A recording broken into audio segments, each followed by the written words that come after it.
नमस्कार दोस्तों, एक बार आप सभी का फिर से स्वागत है हमारे इस YouTube चैनल गर्व एकेडमी। अब रटो नहीं समझो में। और गर्व एकेडमी में हम आपके लिए लेकर के आते हैं एक से बढ़ के एक एजुकेशनल वीडियोस। तो दोस्तों लगातार हमारे इस चैनल के साथ जुड़े रहें। और जिन दोस्तों ने हमारे चैनल को सब्सक्राइब नहीं किया है वो YouTube पर जाकर के इस गर्व एकेडमी चैनल को सब्सक्राइब जरूर कर लें। और सब्सक्राइब करने के बाद इस बेल आइकॉन बटन को दबाना बिल्कुल ना भूलें, जिससे हमारे आने वाले हर वीडियोज़ के नोटिफिकेशन आपको समय रहते मिल सकें और आप लगातार अपडेट हो सकें। तो दोस्तों भौतिक विज्ञान के 50 क्वेश्चंस हम लोग ऑलरेडी सॉल्व कर चुके हैं।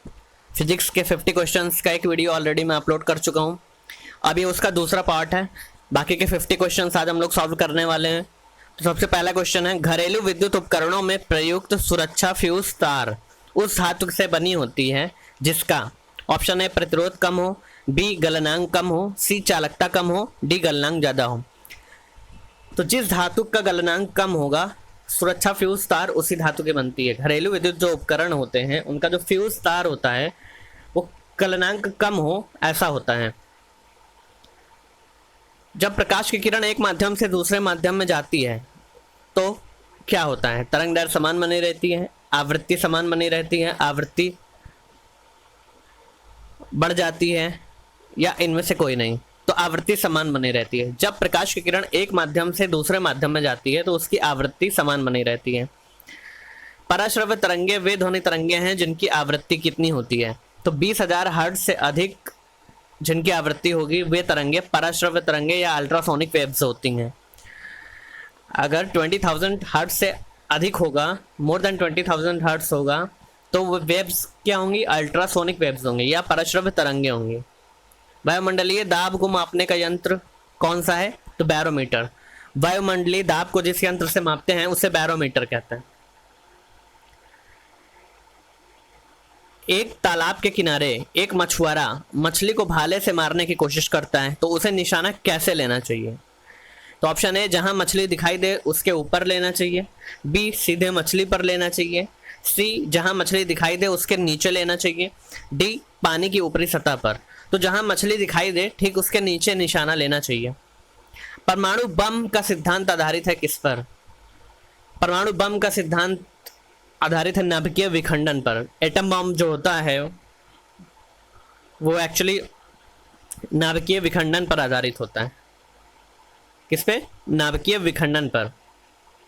जबकि हाइड्रोजन बम किस पे आधारित होता है? हाइड्रोजन बम नाभिकीय संलयन पर आधारित होता है। निम्नलिखित में से कौन सा ऊष्मा का सर्वोत्तम चालक है? तो जल, पारा, लकड़ी, चमड़ा। तो अगर इनकी बात करें तो इनमें से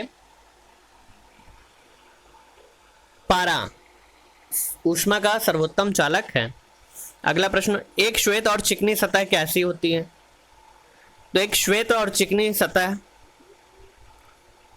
ताप की खराब अवशोषक और अच्छी परावर्तक होती है।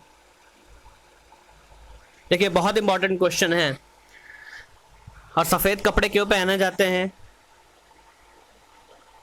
गर्मियों में? क्योंकि वो अच्छे अवशोषक नहीं होते हैं। तो जो टेम्परेचर होता है, जो ताप होता है, उसे रिफ्लेक्ट कर देते हैं, उसे परावर्तित कर देते हैं अच्छी तरह से। और इसीलिए एक श्वेत और चिकनी सतह एक खराब अवशोषक लेकिन एक अच्छी परावर्तक होती है। एक ट्रेन जैसे ही चलना आरंभ करती है उसमें बैठे हुए यात्री का सिर पीछे की ओर झुक जाता है। तो ये किस कारण होता है? स्थिरता का जड़त्व। ये न्यूटन का गति का नियम में से एक नियम है, स्थिरता का जड़त्व, यानी जड़त्व का नियम बोलते हैं इसे। अगला प्रश्न, प्रकाश के विद्युत चुंबकीय स्वरूप की खोज किसने की थी? तो प्रकाश के विद्युत चुंबकीय स्वरूप की खोज मैक्सवेल ने की थी। किसने की थी? मैक्सवेल ने। अगला प्रश्न, फाउंटेन पेन के आविष्कारक कौन थे? तो वाटरमैन फाउंटेन पेन के आविष्कारक थे। निम्नलिखित में से कौन सदिश राशि है? सदिश राशि यानी जिसमें परिमाण के साथ साथ दिशा भी हो, एक डायरेक्शन भी हो, तो वो क्या है? समय, चाल, दूरी या विस्थापन। तो विस्थापन एक सदिश राशि है। सूर्यास्त और सूर्योदय के समय लाल रंग किसके कारण होता है? तो प्रकीर्णन के कारण। और आपको यहां पर बता दूं कि लाल रंग का प्रकीर्णन सबसे कम होता है। अगर विब ग्योर में हम देखें तो बैंगनी रंग यानी वायलेट रंग का प्रकीर्णन क्या होगा? सबसे ज़्यादा होता है, लेकिन लाल रंग का प्रकीर्णन सबसे कम होता है। और इसीलिए जो ट्रैफिक सिग्नल पर जो रेड कलर की लाइट होती है वो क्यों होती है? एक्चुअली में इसीलिए होती है क्योंकि प्रकीर्णन बहुत कम होता है। टेलीविजन का आविष्कार किसने किया था? तो बेयर्ड, जेएल बेयर्ड या जॉन लेगी बेयर्ड ने टेलीविजन का आविष्कार किया था। अगला प्रश्न, अत्यधिक शीत ऋतु में पहाड़ों पर पानी की पाइपलाइनें फट जाती हैं, इसका क्या कारण है? तो पाइप में पानी जमने पर फैल जाता है और इसीलिए शीत ऋतु में पहाड़ों पर पानी की पाइपलाइनें फट जाती हैं। अगला प्रश्न, किसी तत्व की परमाणु संख्या होती है?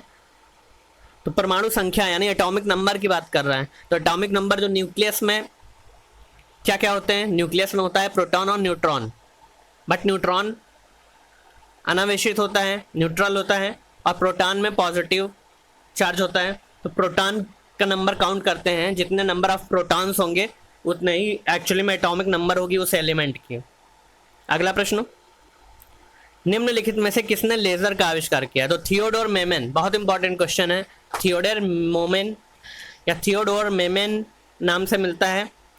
तो थियोडोर मेमन दिख जाए आपको तो मतलब लेजर का आविष्कार इन्होंने किया है। ध्वनि का पिच किस पर निर्भर करता है? तो आवृत्ति, आवृत्ति पर ध्वनि का पिच निर्भर करता है। वाहनों के अग्रदीपों में किस प्रकार के दर्पण का प्रयोग होता है? तो वाहनों के जो अग्रद्वीप होते हैं, अग्रदीपों पर परवलयी दर्पण, परवलयी दर्पण का प्रयोग होता है। पेनिसिलिन, पेनिसिलिन का आविष्कार किसने किया था? तो अलेक्जेंडर फ्लेमिंग ने किया था, हम सभी जानते हैं। गर्मी के दिनों के दौरान मिट्टी के बर्तनों, डेफिनेटली वाष्पीकरण के बर्तनों में रखा पानी ठंडा हो जाता है। और आज भी जो घड़े का पानी पीने का मजा है वो फ्रिज के पानी में नहीं मिल पाता है। ये बहुत यूनिवर्सल ट्रूथ है एक्चुअली में। विद्युत ऊर्जा को यांत्रिक ऊर्जा में बदलने की युक्ति क्या है? तो विद्युत मोटर जो होती है वो विद्युत ऊर्जा को यांत्रिक ऊर्जा में बदलती है। फॉर एग्जाम्पल आप ले लीजिए पंखा, पंखे को आप देखेंगे तो पंखा एक्चुअली में क्या है? पंखा, उसके अंदर विद्युत मोटर लगी होती है और वो विद्युत मोटर क्या करती है? विद्युत ऊर्जा, उसको करंट मिलता है, फिर वो घूमती है, घूमने से यांत्रिक ऊर्जा में कन्वर्ट करती है उसे। यदि किसी प्रतिरोध का तार को लंबा किया जाए तो उसका प्रतिरोध क्या होगा? ए बढ़ता है, बी घटता है, सी स्थिर रहता है, डी उपयुक्त सभी, उपर्युक्त सभी। तो यदि किसी प्रतिरोध तार को लंबा किया जाएगा तो उसका प्रतिरोध बढ़ जाएगा। अगर प्रतिरोध तार की लंबाई को बढ़ाया जाएगा तो उसका प्रतिरोध क्या होगा? बढ़ जाएगा। एनीमोमीटर से किसका मापन करते हैं? बहुत इंपॉर्टेंट क्वेश्चन है। हवा के वेग को, पवन वेग को मापते हैं एनीमोमीटर। एनीमोमीटर का मेजरमेंट, एनीमोमीटर से किसका मेजरमेंट करते हैं? तो पवन वेग का। सबसे कम तरंग दैर्ध्य वाला प्रकाश कौन सा होता है? बैंगनी। बहुत ज़्यादा मोस्ट इंपॉर्टेंट क्वेश्चन है। सबसे ज़्यादा कम वेवलेंथ किस प्रकाश की होती है? तो अगर वेब ग्योर में हम नीचे से ऊपर की ओर शुरू करें तो सबसे नीचे कौन सा रंग होता है? वायलेट कलर होता है। सबसे ऊपर कौन सा कलर होता है? रेड कलर होता है। तो सबसे कम वेवलेंथ किसकी होती है? नीचे से ऊपर की ओर। तो सबसे कम वेवलेंथ होती है वायलेट कलर की यानी बैंगनी रंग की, और सबसे ज़्यादा वेवलेंथ किसकी होती है? रेड कलर की यानी लाल रंग की। राष्ट्रीय विज्ञान दिवस कब मनाया जाता है? तो फरवरी 28 को, 28 फरवरी को राष्ट्रीय विज्ञान दिवस मनाया जाता है। फोटोन किसकी मूलभूत यूनिट है? तो प्रकाश की। चालक का विद्युत प्रतिरोध किससे स्वतंत्र होता है? दाब से।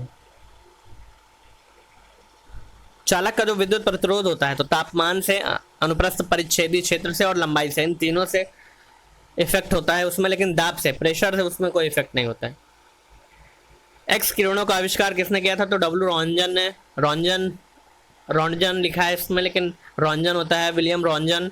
डब्ल्यू रॉन्जन ने एक्सरेज का आविष्कार किया था। निम्नलिखित में से किसमें उच्चतम ऊर्जा होती है? नीला प्रकाश, हरा प्रकाश, लाल प्रकाश, पीला प्रकाश। देखिए बहुत ज़्यादा इंपॉर्टेंट क्वेश्चन है। अगर हम विब ग्योर में नीचे से ऊपर की ओर शुरू करेंगे तो सबसे ज़्यादा उच्चतम स्तर वायलेट कलर का होगा और सबसे कम ऊर्जा का उच्चतम स्तर रेड कलर में होगा, यानी रेड कलर की जो एनर्जी होगी वो सबसे ज़्यादा कम होगी। तो अगर हम इस सीक्वेंस में देखें तो नीले प्रकाश की ऊर्जा क्या होगी? सबसे ज़्यादा होगी, ऑप्शन ए। अगला प्रश्न, सीटी स्कैन करने में प्रयोग में लाई जाती हैं कौन सी किरणें? एक्स किरणें। सीटी स्कैन का फुल फॉर्म क्या होता है? सीटी स्कैन का फुल फॉर्म होता है कंप्यूटेड टोमोग्राफी। तो कंप्यूटेड टोमोग्राफी यूज करने में एक्सरेज का यूज करते हैं। Who invented telescope? तो दूरबीन का आविष्कार गैलीलियो ने किया था। दूरबीन का आविष्कार किसने किया था? गैलीलियो ने। मायोपिया से क्या तात्पर्य है? निकट दृष्टि दोष। निकट दृष्टि दोष में हमें दूर की कोई वस्तु नहीं दिखाई देती है और इसको दूर करने के लिए हम अवतल लेंस का प्रयोग करते हैं और इस रोग को बोलते हैं मायोपिया।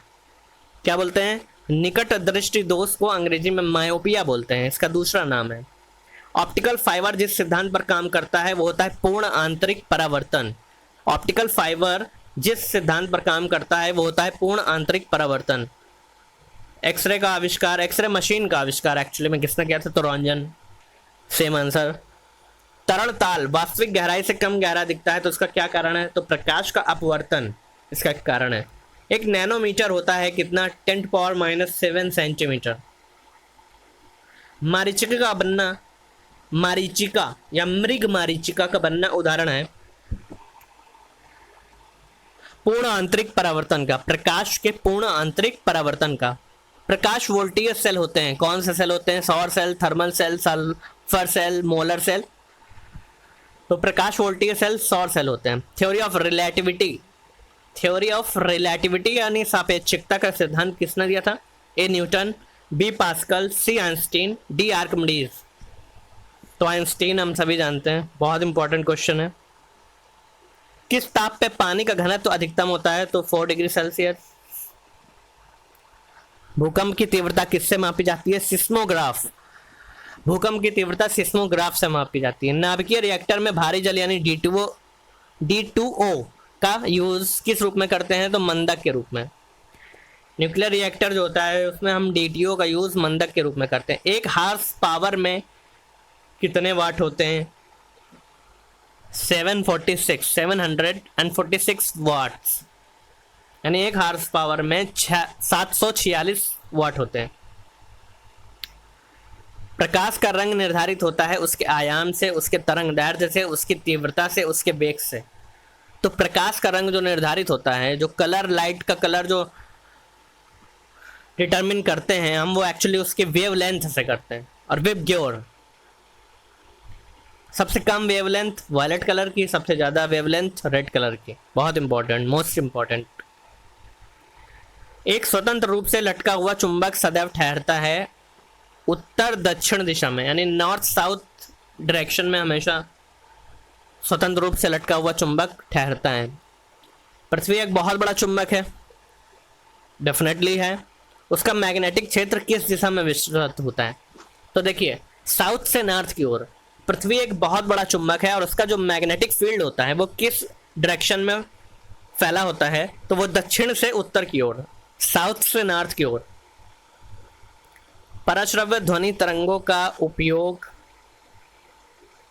किस में किया जाता है? तो जो अल्ट्रासोनिक साउंड वेव्स होती हैं एक्चुअली में उनका यूज सोनोग्राफी में करते हैं, अल्ट्रासोनिक सोनोग्राफी में करते हैं। तारों के मध्य दूरी मापने की इकाई है प्रकाश वर्ष। वायु में प्रकाश की गति होती है 3 × 10⁸ मीटर प्रति सेकेंड या मीटर पर सेकेंड। तो दोस्तों ये हमारे 50 क्वेश्चंस का, बाकी के 50 क्वेश्चंस का वीडियो था। इससे पहले एक 50 क्वेश्चंस का वीडियो हम लोग पार्ट 1 सॉल्व कर चुके हैं, तो उसे भी आप जरूर देख लें। उसका लिंक आपको कमेंट बॉक्स में इसी वीडियो में दे दिया जाएगा। तो दोस्तों अगर आपको आज का ये वीडियो अच्छा लगता है तो वीडियो को लाइक शेयर ज़रूर करें और हमारे चैनल को सब्सक्राइब करें। धन्यवाद।